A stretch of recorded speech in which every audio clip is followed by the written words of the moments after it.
بسم الله الرحمن الرحيم. الحمد لله رب العالمين.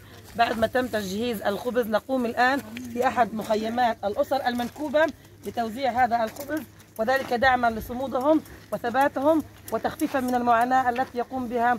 بارك الله في مؤسسة وقف يتيم الوقف على هذا الجهد والعطاء، وبارك الله فيه وجزاه الله عنا خير الجزاء.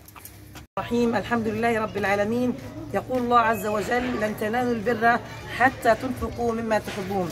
اليوم الجمعة 31 من مايو نقوم بتجهيز الخبز البلدي بدعم من مؤسسة يتيم الوقف، وذلك توزيعه على الأسر النازحة في مخيمات النزوح والأهالي المنكوبة بسبب العدوان الصهيوني على قطاع غزة الحبيب، وذلك في ظل الظروف الإنسانية الصعبة التي يعيشها قطاعنا الحبيب مع غلاء المعيشة وعدم توفر المواد التموينية، حيث يعتبر رغيف الخبز هو القوت الأساسي واليومي الضروري في كل بيت فلسطيني لا غنى عنه.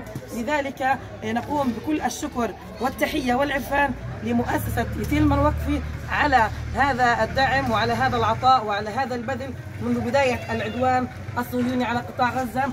بارك الله فيهم وجزاهم الله عنا خير الجزاء.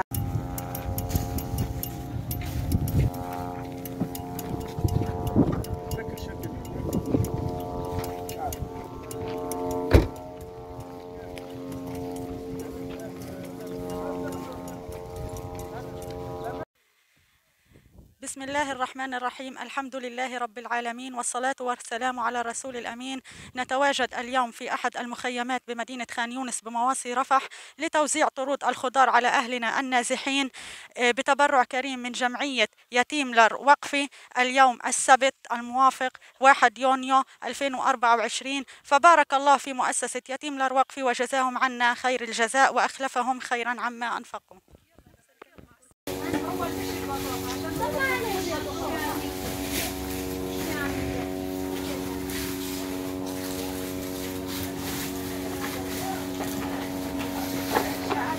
بسم الله الرحمن الرحيم. الحمد لله رب العالمين، والصلاة والسلام على الرسول الأمين. يقول صلى الله عليه وسلم: أحب الناس عند الله أنفعهم للناس.